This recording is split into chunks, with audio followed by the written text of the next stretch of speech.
So let's go to Ankur Rungta right now. I interviewed him, I guess, about a year ago. He's at C3 Industries. He's a U of M grad, go blue. And I think your brother is too, right? Yep, he is. Okay. And his office, literally, I live at Woodbury Gardens, and your office is about a half a mile from here. I could walk over there and say hi.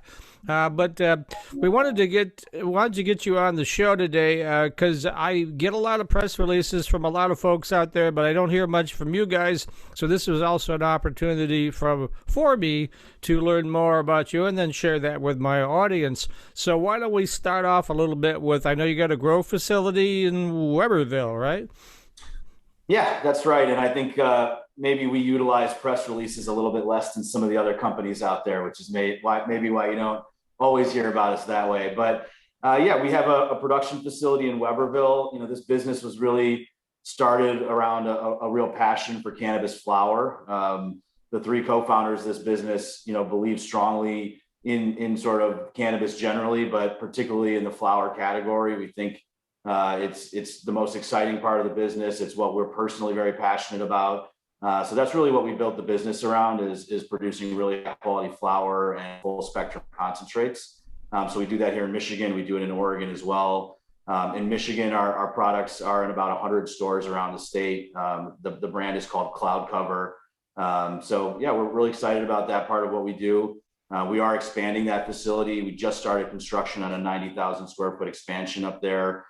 So that will increase our production volume, hopefully allow us to get into more stores around the state. We've gotten great feedback on all of our products and really hoping to keep expanding that part of our business in Michigan. Yeah, one of the folks we're working with on the Hero Project, I mentioned that you were going to be on the show, and he goes, "That's great because I think his is one of the top products in the state." No, And that's great and to so, hear. yeah, Yeah. so unsolicited accolade there. So, Rick, you want to jump in here anytime? And I'm sure you have questions. Well, I can just make a comment. One of my friends, I have a smoking club that I do on Monday mornings every once in a while, and one of them secured a High Times Cannabis Cup judging kit and said that the most remarkable thing that they had experienced in there was the cloud cover sample. So Wow. Well, Ooh. that is again, extremely exciting, unsolicited, but Rick. totally We've true. started to get some positive feedback as well from those kits. So, you never know what to expect in these things. And I will say there are a number of really high quality companies in the state that are producing, some of in my opinion, some of the highest quality products in this industry around the US. So, whenever you get measured against, your competitors who are very good at what they do and you get good feedback, that's always some of the most exciting, things that you can experience in this kind of a business. So I love to hear it. I love to hear it. Yeah. And that's Joel's doing. Joel is your grower, right? Yeah. And I'd say, I almost hesitate to use the word just grower because he's really, there are three founders of this business, Joel, myself, and my brother Vishal. And we're equal partners in this business. We grew up together in the Western New York area outside of Buffalo. So we're, Vishal and I are brothers, but all three of us are childhood friends. And like I said, this all started from the passion that we had for amazing flower when we were, young adults and running around in Western New York or all over Michigan to try to find, the best possible weed that we could, and that's really where this all began. And so absolutely, he ended up going out to Colorado for a period of time after he had grown, in the caregiver illicit market for a long time. And in Colorado, he started working for a company called The Green Solution, which at the time and still is one of the biggest companies in the Colorado market. And that's where he really took his skills that he had developed in his own way and then brought them into the licensed world. And he ended up running one of their large facilities out there, which at the time was one of the first large facilities in the US for commercial cannabis cultivation. So yeah, he's another guy that brings a deep, longstanding passion, has been in the industry, in all of its different, formats over the years. But now is really, in my opinion, one of the leading guys when it comes to high quality cultivation and doing it in scale in multiple states. I think is really hard to do. Speaking of multiple states, besides Oregon and Michigan, you're also positioning in Massachusetts, and you mentioned before we started also Missouri, right? Yeah, that's right. So we hold cultivation, processing, and retail licenses in all four of those states. So Michigan, Massachusetts, Missouri, and Oregon. So we're rolling out our Massachusetts production facility goes online this summer. We spent over 2 years getting to this point, developing that. We also have retail there as well. And then our Missouri, our first 2 stores opened last week, and we've got an additional 3 stores opening there. And then same thing, cultivation and processing coming online later in the year. So that's our standard model, is to try to be vertical in any state that we go into. And really not looking to be in many more states. We think it's really hard to do this well and to not hurt your quality and your customer service if you try to spread too thin. So frankly, 4 states is already enough of a challenge for us to execute the right way. Yeah, and you were mentioning before we started here that you're also expanding your Webberville facility because you're doing so well with that, right? Yeah, it's been going well. I mean, the reception on our product has been great. I don't know that we've done full justice when it comes to marketing it the right way.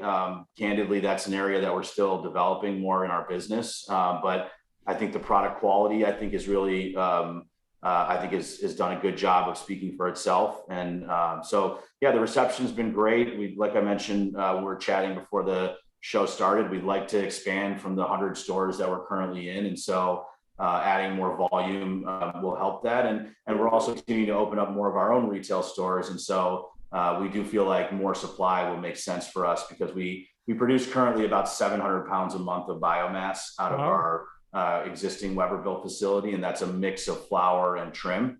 And so it's a very solid amount of volume, but the state is growing quickly, as we all know. And we're at 5 stores currently, but we'll be at 11 towards the end of the year. So we do want to produce more supply for our internal purposes and for the wholesale market.